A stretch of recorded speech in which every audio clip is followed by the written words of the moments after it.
നമസ്കാരം. മലയാളി വാർത്തയിലേക്ക് സ്വാഗതം. തെക്കുകിഴക്കൻ അറബിക്കടലിന് മുകളിൽ ചക്രവാതച്ചുഴി സ്ഥിതി ചെയ്യുകയാണ്. മലാല കടലിടുക്കിന്റെ മധ്യഭാഗത്ത് ഉയർന്ന ലെവലിലാണ് ചക്രവാതച്ചുഴി സ്ഥിതി ചെയ്യുന്നത്. നവംബർ 22 തെക്ക് കിഴക്കൻ ബംഗാൾ ഉൾക്കടലിന് മുകളിൽ പുതിയ ന്യൂനമർദ്ദം രൂപപ്പെടാൻ സാധ്യതയുണ്ട്. തുടർന്ന് പടിഞ്ഞാറ് വടക്ക് പടിഞ്ഞാറ് ദിശയിൽ സഞ്ചരിച്ച് നവംബർ 24 തെക്കൻ ബംഗാൾ ഉൾക്കടലിന്റെ മധ്യഭാഗത്ത് തീവ്ര ന്യൂനമർദ്ദമായി ഇത് ശക്തിപ്പെടാനാണ് സാധ്യത. തുടർന്നുള്ള 48 മണിക്കൂറിനിടെ പടിഞ്ഞാറ് വടക്ക് പടിഞ്ഞാറ് ദിശയിൽ സഞ്ചരിച്ച് തെക്കു പടിഞ്ഞാറ് ബംഗാൾ ഉൾക്കടലിൽ വീണ്ടും ശക്തി പ്രാപിക്കാൻ സാധ്യതയുണ്ട്. വരുന്ന 5 ദിവസം മഴയ്ക്ക് സാധ്യതയുണ്ട്. മാത്രമല്ല, ഇന്ന് നാളെ മറ്റന്നാളും ഒറ്റപ്പെട്ട ശക്തമായ മഴയ്ക്ക് സാധ്യതയുണ്ട്.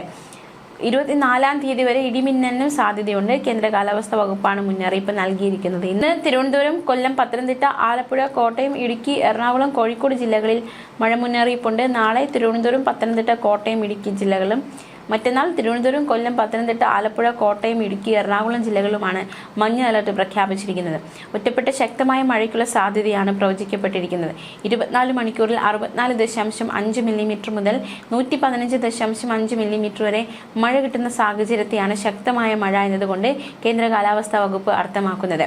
കേരള, കർണാടക, ലക്ഷദ്വീപ് തീരങ്ങളിൽ മത്സ്യബന്ധനത്തിന് തടസ്സമില്ലെന്ന് കേന്ദ്ര കാലാവസ്ഥാ വകുപ്പ് അറിയിച്ചു.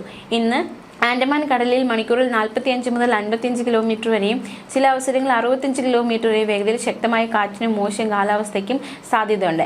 ആൻഡമാൻ കടൽ, അതിനോട് ചേർന്ന തെക്ക് കിഴക്കൻ ബംഗാൾ ഉൾക്കടൽ, തമിഴ്നാട് തീരം, ഗൾഫ് ഓഫ് മന്നാർ, അതിനോട് ചേർന്ന കന്യാകുമാരി പ്രദേശം എന്നിവിടങ്ങളിൽ മണിക്കൂറിൽ 40 മുതൽ 50 കിലോമീറ്റർ വരെയും ചില അവസരങ്ങളിൽ 60 കിലോമീറ്റർ വരെയും വേഗതയിൽ ശക്തമായ കാറ്റിനും മോശം കാലാവസ്ഥയ്ക്കും സാധ്യതയുണ്ട്.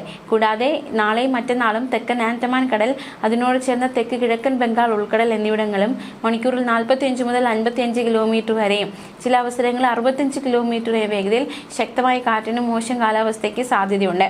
കൂടാതെ 22-ാം തീയതി ആൻഡമാൻ കടൽ, തെക്ക് കിഴക്കൻ ബംഗാൾ ഉൾക്കടൽ, അതിനോട് ചേർന്ന തെക്ക് പടിഞ്ഞാറൻ ബംഗാൾ ഉൾക്കടൽ, തമിഴ്നാട് തീരം, ഗൾഫ് ഓഫ് മന്നാർ, അതിനോട് ചേർന്ന കന്യാകുമാരി പ്രദേശം എന്നിവിടങ്ങളും മണിക്കൂറിൽ 40 മുതൽ 50 കിലോമീറ്റർ വരെയും ചില അവസരങ്ങളിൽ 60 കിലോമീറ്റർ വരെ വേഗതയിൽ ശക്തമായ കാറ്റിനും മോശം കാലാവസ്ഥയ്ക്കും സാധ്യതയുണ്ട്. മാത്രമല്ല, 23-ാം തീയതി ആൻഡമാൻ കടലിലും തെക്ക് കിഴക്കൻ ബംഗാൾ ഉൾക്കടലിലും അതിനോട് ചേർന്ന തെക്ക് പടിഞ്ഞാറൻ ബംഗാൾ ഉൾക്കടലിലും മണിക്കൂറിൽ 40 മുതൽ 50 കിലോമീറ്റർ വരെയും ചില അവസരങ്ങളിൽ 60 കിലോമീറ്റർ വേഗതയിൽ ശക്തമായ കാറ്റിനും മോശം കാലാവസ്ഥയ്ക്ക് സാധ്യതയുണ്ട്. ജാഗ്രതയോടെ ആയിരിക്കുക.